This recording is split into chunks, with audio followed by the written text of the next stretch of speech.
meios que contribuem para um clima de liberdade na sala de aula, né? Então, dando dicas aqui para você que já é professor ou futuro professor, né?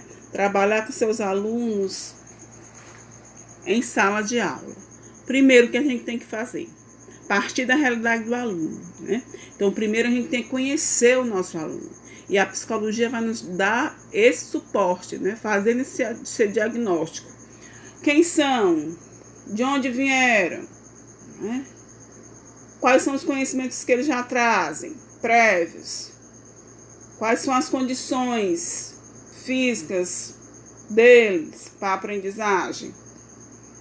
Depois disso, a gente vai providenciar os recursos para fazer com que o meu aluno aprenda em física.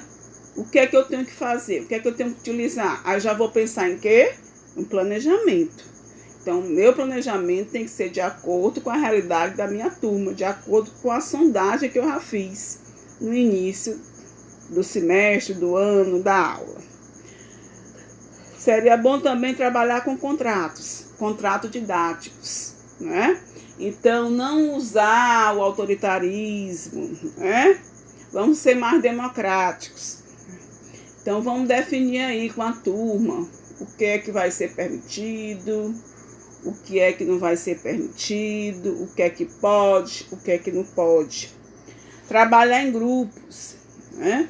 Então, um colaborando com o outro, né? O que sabe mais perto daquele que tem mais dificuldade, que não compreende. Então, não vá separar os bons do lado e os que têm dificuldade do outro.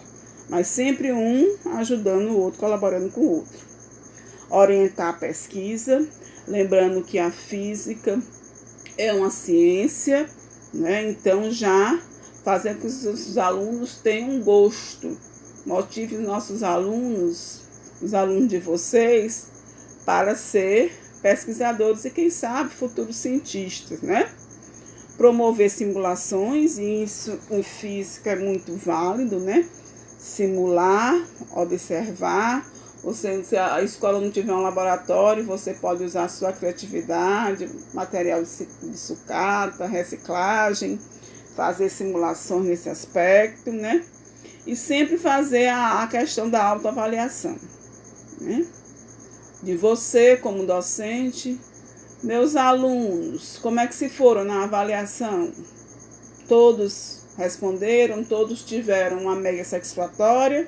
Se não tiveram, vamos analisar o que foi que a gente, né, errou, pecou, porque o planejamento ele é flexível.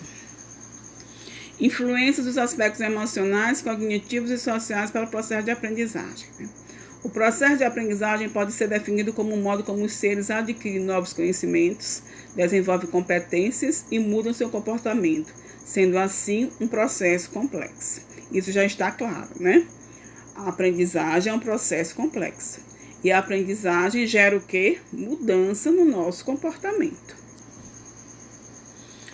Todos os elementos da cognição, como as funções de memorização, percepção, compreensão, interpretação, análise, síntese e avaliação, são imprescindíveis para que o sujeito tenha o seu processo de aprendizagem adequado às suas necessidades e às suas faixas etárias, né?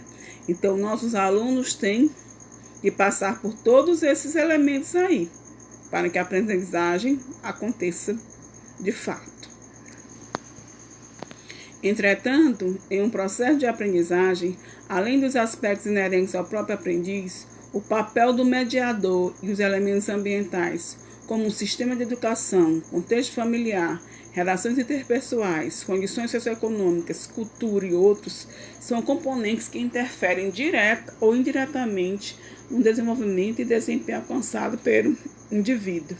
Veja aí como é importante, né? A função do professor como mediador, um facilitador, um orientador da aprendizagem. E o aluno também precisa de quê? Do ambiente adequado, né? De uma escola em condições de funcionamento, de uma sala de aula adequada. Também, né, a ajuda da família, isso é muito importante, né, o pai e a mãe ali presente, dando todo o suporte familiar, os colegas também, toda a comunidade é importante, condição socioeconômica, né, infelizmente nós vivemos num país, a desigualdade desigual é muito grande, desigualdade social, não é? Mas nós também podemos, na medida do possível, né, fazer com que os alunos que não têm uma boa condição financeira consigam ser transformados pela educação. Tudo isso interfere na educação e na aprendizagem. A psicologia da educação faz o convite ao educador para que este busque compreender o aluno que está em sua sala de aula, observando os possíveis elementos que interferem no seu processo de aprendizagem, que podem ser de ordem físico-cognitiva, social e emocional, podendo a intervenção do professor se situar na esfera pedagógica, mas como um conhecimento de que, por vezes, se faz necessário contar com o trabalho de outros profissionais para alcançar êxito no processo de ensino-aprendizagem. Tem até um ditado, né, que diz que professor é um pouco de tudo, professor é até psicólogo. Então, mas o professor, ele na sala de aula, ele pode detectar alguns problemas psicológicos, ansiedade, depressão, déficit, distúrbios de aprendizagem. Mas ele não pode clinicar, ele não pode medicar. Por isso que ele precisa de quê? De uma equipe multiprofissional, né? O ideal seria que todas as escolas, todas as redes de ensino tivessem o quê? Um psicólogo educacional. Mas se a escola não tem, você pode indicar, né, para a equipe, para a direção, para a coordenação, conseguir um encaminhamento, até mesmo para o psicopedagogo, né? O professor tem um papel de observar em sala de aula, mas não significa que o professor irá resolver todos os problemas gerados na sala de aula, né? Porque esses problemas são muitos alunos, cada um com perfil e com histórico diferente. Em termos sociais, o contexto familiar pode ser promotor de problemas pelo processo educativo do aluno, como a violência doméstica, o alcoolismo na família, etc. Alguns problemas emocionais, por exemplo, a depressão e a ansiedade, podem impactar na educação do estudante e, de modo similar, conflitos familiares também podem trazer prejuízos ao processo de aprendizagem. Mais uma vez, é importante salientar que o professor não deve fazer nenhum tipo de diagnóstico. Cabe à sua função apenas levantar hipóteses e fazer os devidos encaminhamentos para outras áreas profissionais, né? Então, veja aí como a família, uma família estruturada, né, facilita muito a aprendizagem do aluno, né? Os pais presentes, sempre juntos com a escola, a relação família e escola é importante para que a aprendizagem aconteça de maneira favorável. Mas nós sabemos que no nosso país, nas nossas cidades e nas nossas escolas, há uma desintegração danada, né, geral da família, né? Muitos problemas familiares, né, que atrapalham o desempenho dos alunos. Por isso que é importante conhecer o contexto familiar, quem são nossos alunos, de onde eles vieram, e procurar sempre ter esse conhecimento, essas relações aí, né? Afetividade e aprendizagem. Quando eu falo de afetividade, eu lembro de Valon, né? Então é importante ter esse carinho, esse amor, esse zelo pelos nossos alunos, não é? Vivenciar formas de emoção e de sentimento. A afetividade é necessária na formação das pessoas felizes, éticas, seguras e capazes de conviver com o mundo que os cerca. Jean Piaget traz que é irrefutável que o afeto desempenha um papel essencial no funcionamento da nossa inteligência. Sem afeto não haveria interesse, nem necessidade, nem motivação. E, consequentemente, perguntas ou problemas nunca seriam colocados. Para ele, o afeto é uma importante energia para o desenvolvimento cognitivo e estudos que integram suas pesquisas e as de Freud especificam que a afetividade inclui na construção do conhecimento de forma essencial. Então, vamos trabalhar isso, a afetividade nos nossos alunos, né? Buscar eles, trazer para o colo, né? Se a família não dá carinho, a escola tem essa função também, né? De receber os alunos com muito amor e atenção. Moore, em 2007, refere-se para Vygotsky a origem do pensamento se encontra na motivação, o qual inclui inclinações, necessidades, interesses, impulso, afeto e emoção. Desta forma, uma compreensão completa do pensamento humano só é possível quando se compreende a sua base afetiva e volitiva, né? Então, veja aí como é importante o afeto para a aprendizagem. Doar, querer bem ao outro, ao próximo, né? O professor tem que gostar de gente, já dizia Paulo Freire. Assim, a afetividade e a inteligência devem ser entendidos como os aspectos indissociáveis, intimamente ligados e influenciados pela socialização. Enquanto o indivíduo se desenvolve no seu espaço social e cultural, vai aprendendo a transferir sua afetividade e interesse para os outros objetos e situações. Alguns autores consideram que a afetividade na relação aluno-professor se expressa, por exemplo, com a preocupação do professor com seus alunos no que diz respeito ao seu bem-estar e seu processo de escolarização. Outra expressão de afeto está em reconhecer o aluno como um indivíduo autônomo quanto ao seu processo de construção do conhecimento e quanto ao direito a ter referências e desejos nem sempre iguais à do professor. Então, a relação professor e aluno, ela deve ser o quê? Né? Dialógica, né? E dialética, de ir e vir, né? O professor precisa do aluno e o aluno precisa do professor. Então, essa relação deve ser de amizade, de respeito, de camaradagem, de um sempre, né, ensinando um outro, é uma troca. A capacidade de memorização de um sujeito depende diretamente de sua saúde física, psicológica e cognitiva. Haja vista que processos de adoecimento que afetam o sistema neurológico trazem consequências diretas à manutenção da capacidade do sujeito de memorização e de uso de conteúdos anteriormente acessíveis à consciência. Outras situações referentes à condição física do sujeito também repercutem sobre a sua capacidade de memória, como, por exemplo, o uso eventual habitual de substâncias psicoativas, como álcool, medicações ou drogas ilícitas, além de situações em que um acidente gera sequelas orgânicas, né? Então, para o sujeito reter conhecimento, ele precisa que o corpo e a mente estejam bons. Procedimentos práticos para dar significado à aprendizagem. Dá sempre o significado das palavras, né? Então, começando sempre pelo conceito. Sentido etimológico, sentido comum, né? Sentido científico.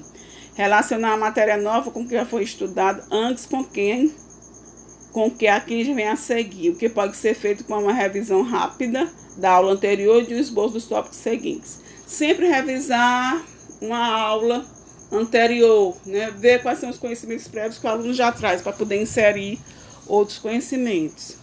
Fazer uma apresentação preliminar de um novo tema antes de um estudo mais detalhado e profundo do mesmo, né? Então, sempre partir das coisas mais simples para as mais complexas, né? Aí vai evoluindo e vai avançando no nível de complexidade. Estimular os alunos a descobrir a estrutura geral, a organização global, os conceitos, as ideias mais importantes da matéria, né? Não dá tudo de bandeja, né? Mas fazer com seus alunos, os neurônios ficam bastante aflorados, que pensem, que busquem, que pesquisem, instigando mesmo ao conhecimento científico.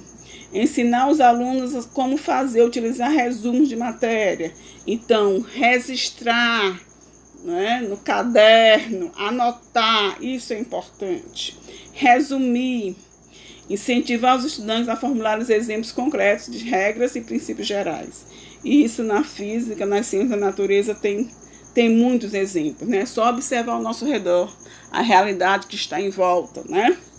Ressaltar as razões da aprendizagem da matéria, evidenciando a sua utilidade, né? Então, a matemática está em tudo e a física também está em tudo. Então, sempre explicar a utilidade, a praticidade, que a física ela está no nosso cotidiano, ela faz parte do nosso dia a dia, né? É só olhar ao seu redor, né? O corpo, a matéria, a natureza, a luz. E aqui nós fechamos, né, a nossa disciplina, a nossa quarta videoaula, né, que essas palavras aí que sintetizam o que a gente viu, né, nas nossas 4 videoaulas, né. Quando eu falo de psicologia, estou falando de quê? Desenvolvimento humano, né, das bases fisiológicas do comportamento, da aprendizagem, da percepção, da consciência, da memória, do pensamento, da linguagem, da motivação, da emoção, da inteligência, da personalidade, dos ajustamentos, do comportamento anormal e tratamento, das influências sociais e comportamento, né? Então, a gente viu um pouquinho de tudo isso daí. E aí, quem quiser aprofundar, continuando os estudos, continuando as leituras, porque o conteúdo é muito vasto para pouco tempo, infelizmente. Para aprofundar nossos conhecimentos, eu sugiro que acesse o site da Nova Escola, né, que tem uma entrevista, uma pesquisa aí bastante interessante, intitulada Fracasso Escolar e o Fracasso do Sistema Educacional, diz especialista, né?